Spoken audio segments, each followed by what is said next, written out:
books, we must learn more of Saren history. And what better way to learn of that history than from those who have survived it? From Damon Baird, survivor of the Kilo Squad.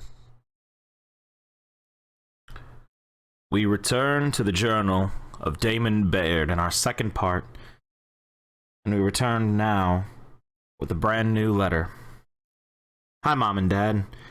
Here we go again. I don't want you to think I'm lonely. Sure, I didn't get quite nominated for any People Person awards in school, but the nice thing about the military, something that I hadn't really considered before, is that there's always someone around to talk to. The problem I'm having is that I seem to be the only gear left on all of Sarah who doesn't feel like talking about what we lost when the Locust came.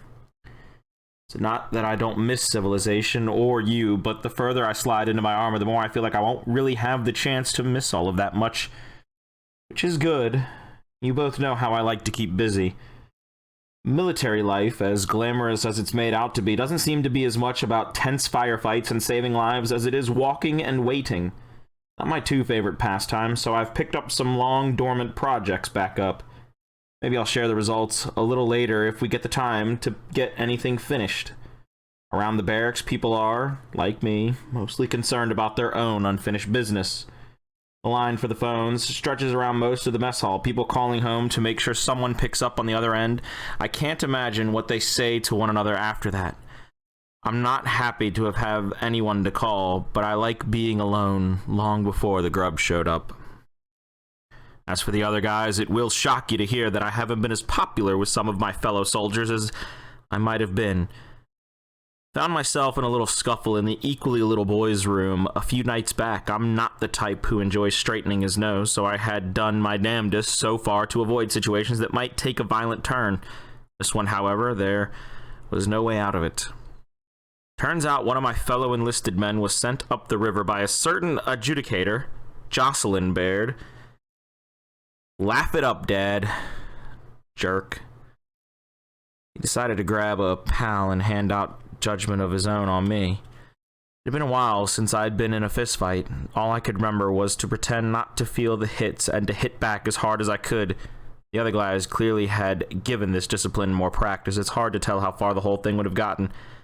As much as I know you would have liked to have seen that, had it not been busted up by another one of enlisted men, Augustus Cole.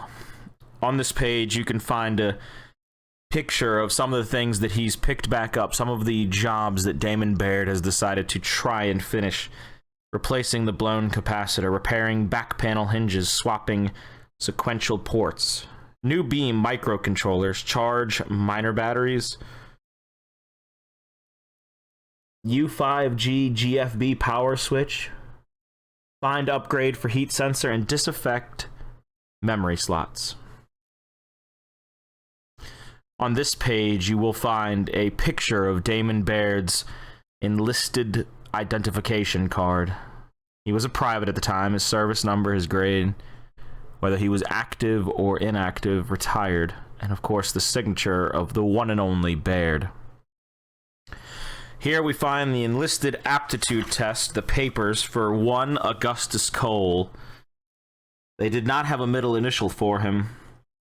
But if you take a look at his rankings, how good he was at things, not necessarily the technical or thinking man that Baird was, but when it came to talking to others, to perceive how good or bad a situation was, how up for a challenge Cole always was, you could see why he was suggested for the 4th Afiran Light Infantry, placed near the front lines to be that soldier that we all have come to know and love.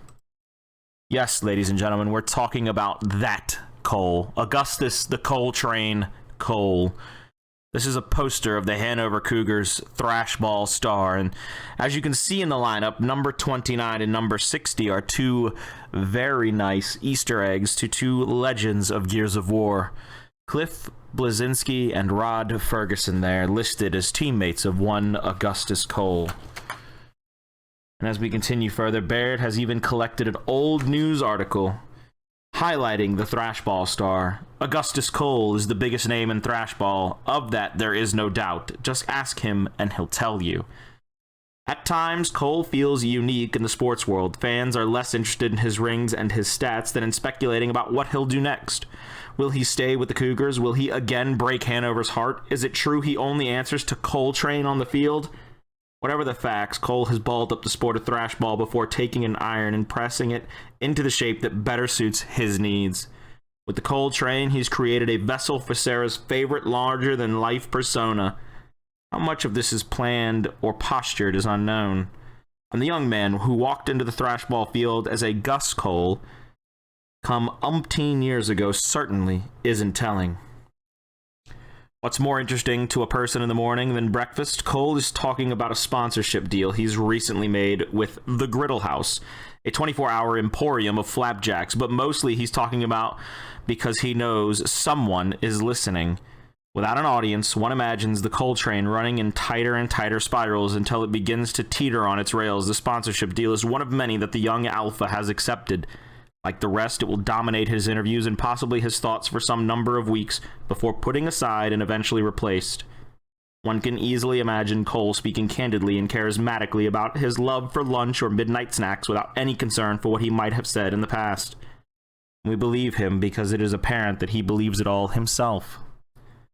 That's why we love him, why we let him hurt us when he goes, and why we smile when he comes back. The train keeps rolling.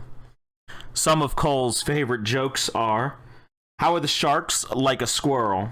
They both get killed on the road. One time, I told the Sharks coach that better luck was around the corner. He got right up from his chair and went looking. What's the difference between a bucket of doo-doo and a Sharks fan? One bucket. The Sharks starting lineup doesn't know the meaning of the word fear. In fact, they don't know the meaning of a lot of other words either. But next to this clipping of this old article, Baird confirms the suspicions of what anybody reading this would think. Yes, that Augustus Cole lost his folks at Jennermont, signed on and up, and got placed in my unit. I've never cared much about thrash ball, but I sure wasn't a Cougars fan. You made sure of that, Mom, but there's something about this guy that feels distinct. He's not another nervous grunt. Cole's been playing pro thrash ball for the last 5 years and has beaten about every record the game has. This is a guy who traveled by limousine, had people milling around to take care of him, and had to pick up his companions in just about every sense of the word. And he walked away from it all to become a grunt. Now, when I decided to take up a little of this cause, nobody said a word, but here's someone who's got, I'm sure, 6 agents, a double dozen lawyers, 2 managers, a chef, a stylist, and a masseuse. When he left the game, he put every one of them out of a job, and they probably did it all they could to fight him tooth and nail. Maybe he thought this whole war would be a brief affair. Seems like every invasion fantasy I've ever heard has the bad guys realizing that rain melts their flesh, or that human meat gives them terrible gas. We've had a few weeks now. I'm not sure how many people have been eaten, but it's rained all right. Doesn't seem to be doing any good. As for Cole, I'm sorry about his being far from Hanover, but... and I bet you saw this coming, didn't you? I can't help but feel like he and I are alike in a few important ways, except my chosen evening companion is an arc welder. Once I get a little further into my project, I'll tell you about her. Be good to one another. I'm trying for you. Damon. His entry is finished off with the professional playing card of one Augustus Cole. He was a thrasher. Cole is number 83 of the Hanover Cougars, the Grayson Cup champions, the year he enlisted. Cole started his career for the Cougars, but also played for the Eagles briefly before coming back to Hanover. Cole is from Hanover. He plays the position of captain, which is also known as Alpha. He enlisted on Heat 16-409. The Thrashball League is known as the CTL. His next entry begins... Hi, Mom and Dad. I realized that my last letter had me somewhat starstruck. I didn't even mention where I was or what I've been doing. After training, I was placed in the 4th Afiran Light Infantry. No, that's not the one with the horses. Sorry, Mom. Basically, if it's happening on the ground, we go first. As units go, it's a pretty choice one, practically overflowing with rich kids and sports stars. I hope my sarcasm isn't coming through. Sergeant's name is Iridel, also known, and you'll love this, as Iron Balls.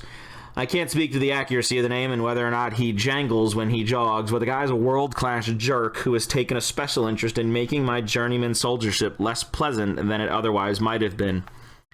I've been thinking about Cole. We haven't talked again, but we certainly spend enough time around each other. I think this whole army thing has him pretty locked up. The guy who's never been able to spend his money fast enough, and here he is with all the money in the world and absolutely nowhere to spend it. The other men swap stories about him as if they were talking about their best friend from back home. I thought we were rich. But this guy apparently used to sleep on a mattress made of horsehair. Horses are not that hairy. I don't even want to think about how many of them it must have taken to fill a single mattress. What bothers me is that they're borrowing him. They don't see Cole for Cole. He's a distraction from reality because his very existence is surreal. Focus on the big guy and you won't notice everything else that's going on. The funny thing about Cole is that only maybe once or twice has he acknowledged to anyone else who he was outside of the army. Obviously, everyone knows who he is on sight, but he's a long way away from that prancing thrashball star with the dance move. I don't think I've heard him say woo or call anybody baby since I met him in the washroom, and even then I could tell that he was playing that up to break up the fight. Turns out that Cole owns a house a few miles away, sort of a seasonal place. I guess, and someone had a half-serious conversation last night about whether or not we thought the Sarge would let us open up the wine cellar and throw a little party back here at the base. For the record, we went with no. All that talk about Cole has another function. It takes some of the heat off me, at least from the guy who you didn't send to jail. I was worried about that. I'm no celebrity, but it only takes one look at my uniform to know who I am. I think part of the reason I didn't want to join the Gears while you two were still around was the whole name tag thing. Being a Baird isn't something I've been looking to escape, but I was the only kid in school who had to study his own family's history. Scratch that, I was the only kid in school who had to watch everyone else study his family's history. Not that I was paying much attention. One time a kid in class even passed me a note asking if I remembered Uncle Charlie's father's name.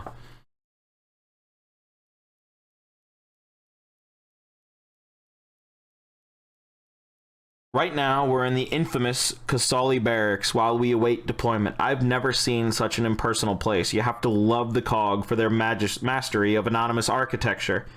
They keep us away from the news while we're waiting, so I can't report all that much. The lines for the payphones have gotten shorter over the last few days. I suspect fewer people are picking up. I can't say what that means for us in the 4th. I'm hearing we'll be deployed to Kinner Lake as soon as the day after tomorrow. We're certainly close enough. We've had some chopper training. I'm in Bravo Company, as is one of the guys who tried to offer me a place by your sides.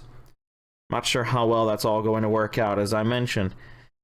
I have been playing around with some old plans. We'll see what happens. Thank you all for tuning in to the second installment of Damon Baird's Survival Journal from Kilo Squad. Next time, we're going to pick up with the entries regarding his training and all the basic military training and information a COG soldier gets. I hope you all enjoy the video. Leave a like, comment, perhaps subscribe, and let me know if you like this kind of content. This is Colin the Crow Clark. I'll be signing out.